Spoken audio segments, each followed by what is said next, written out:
Very good morning, my dear students of class 10th. You please open Act 3, Scene 2. Here, line number 220, 220. Here in this scene, Lorenzo, Jessica, and Celerio enter.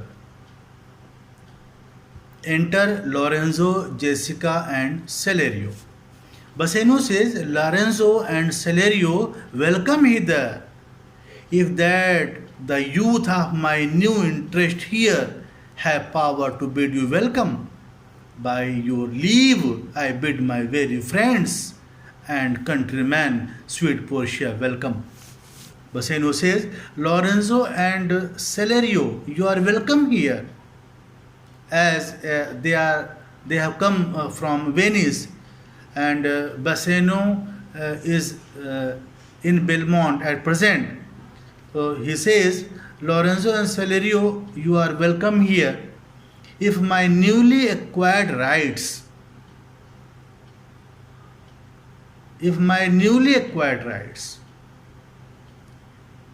now he has become the owner of a great estate, property, fortune. So he says, if my newly acquired rights have the power to welcome you, I welcome you. With your permission, dear Portia, I welcome my friends and countrymen. Portia says, so do I, my lord. They are entirely welcome. So do I. I also welcome, my lord. They are most welcome. Lorenzo says, I thank your honor.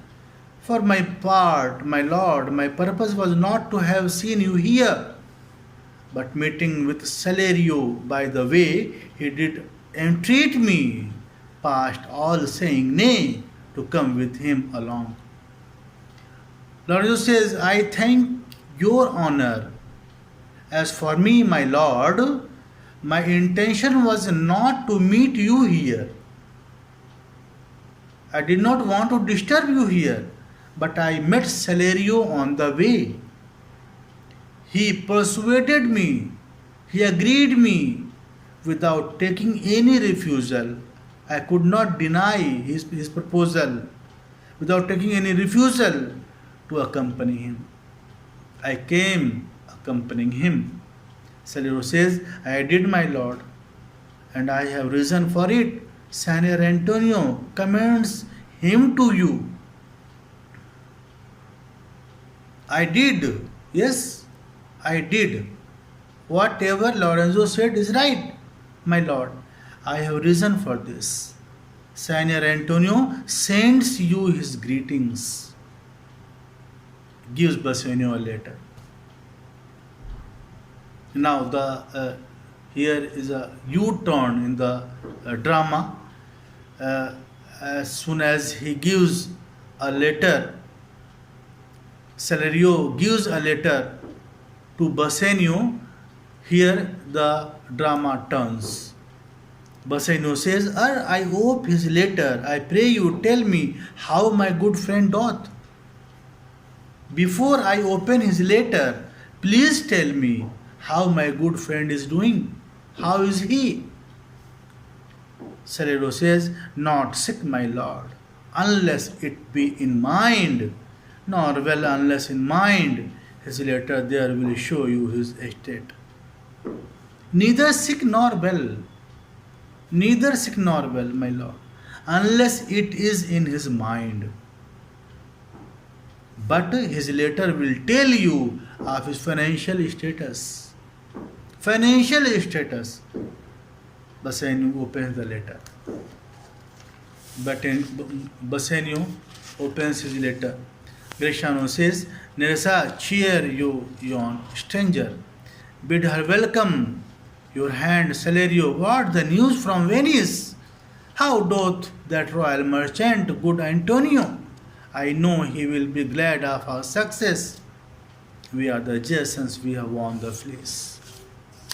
Nerissa, welcome cheerfully this strange lady. Shake hands, Celerio. What news do you bring from Venice? How is the noble merchant good Antonio?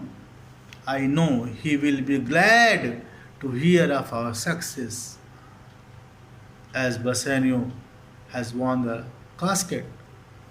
We are like modern Jasons. We have won the golden fleece.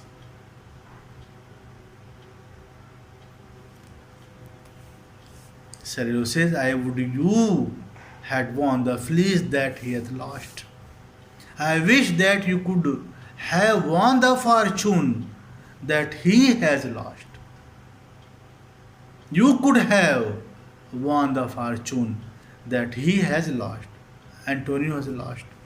Portia says, there are some shrewd contents in your same paper that steals the color from Bassanio's cheek. Some dear friend dead, else nothing in the world could turn so much the constitution of any constant man. There is some bad news in that letter that has made Bassanio turn pale. His face has become pale. Some dear friend must have died.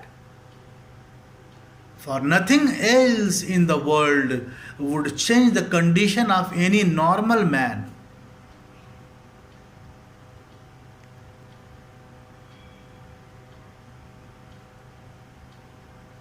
His condition becomes worse and worse. What worse and worse? With leave, Bassanio, I am half yourself, and I must freely have the half of anything that the same paper brings you. His condition becomes worse and worse. With your permission, Bassanio, now I am half of yourself, so I must freely have the half of anything that this letter brings to you. I want to share half whatever is written in the letter. I want to share it. Bassanio says, oh sweet Portia, here are a few of the unpleasant words that ever blotted paper. Gentle lady, when I did first impart my love to you, I freely told you all the wealth I had ran in my veins. I was a gentleman. Oh dear Portia, this letter has some of the most unwelcome words that were ever written on paper, that ever blotted paper, that ever written on paper. Gentle Portia, when I first made known my affection for you, I told you that my only wealth was my noble blood, and I was a gentleman. And then I told you true, and yet, dear lady, rating myself at nothing, you shall see how much I was a braggart. What I said was true. Yet, dear lady, when I claimed my wealth is nothing, I was exaggerating my position. When I told you that I own nothing, I should have told you that I was less than nothing. When I told you my state was nothing, I should then have told you that I was worse than nothing. For indeed I have engaged myself to a dear friend, engaged my friend to his mere enemy. I was exaggerating my position, dear lady, when I claimed my wealth as nothing. That time also I was telling a lie, exaggerating my position when I told you that I own nothing. I should have told you that I was less than nothing. I have bound myself to a dear friend. I made him pledge himself to his worst enemy to get the money I needed. I made him pledge himself to his worst enemy to get the money I needed to feed my means. Here is a letter, lady. The paper has the body of my friend, and every word in it a gaping wound, issuing lifeblood. The paper on which it is written may be compared to the body of my friend, and every word on it to an open wound from which his blood is gushing out.